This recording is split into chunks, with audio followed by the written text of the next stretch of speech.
articles how they were coming after guys and seizing their property, saying that we gave you that enlistment bonus and we told you could have it, but now we want it back. I mean, this goes back quite a long way. Yeah. Well, there are a lot of promises that are broken, but none more so than I think to those that serve the most. And it's a shame because it doesn't just occur with the veterans. It occurs with their families as well. Yep. And the political polarization in America makes it worse, in particular. And I'll tell you what really, really drives it is, the other thing is when you see politicians, when it's a campaign period of time, where they love the veterans and then they totally forget you once they get elected. Not all of them, but some of them. And the ones that don't forget you, notice how they're treated and how they're attacked.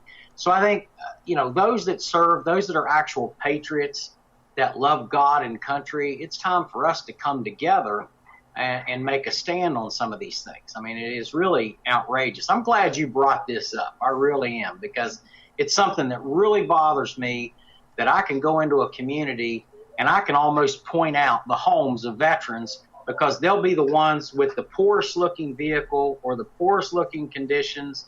And most of them have the worst time getting a job. And it's not because of anything done. It's because they put their life on hold so that they could go serve this country.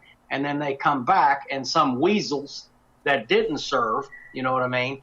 They end up being the bosses at these organizations in these different places.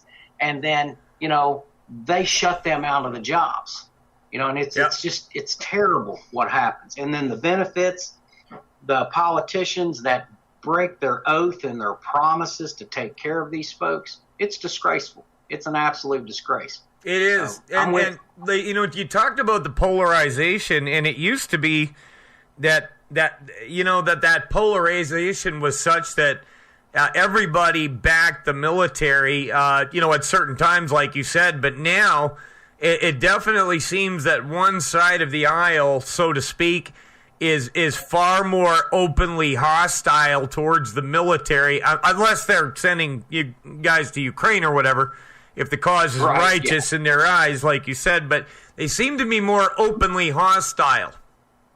Yeah. Well, and I can tell you that we've observed that as well.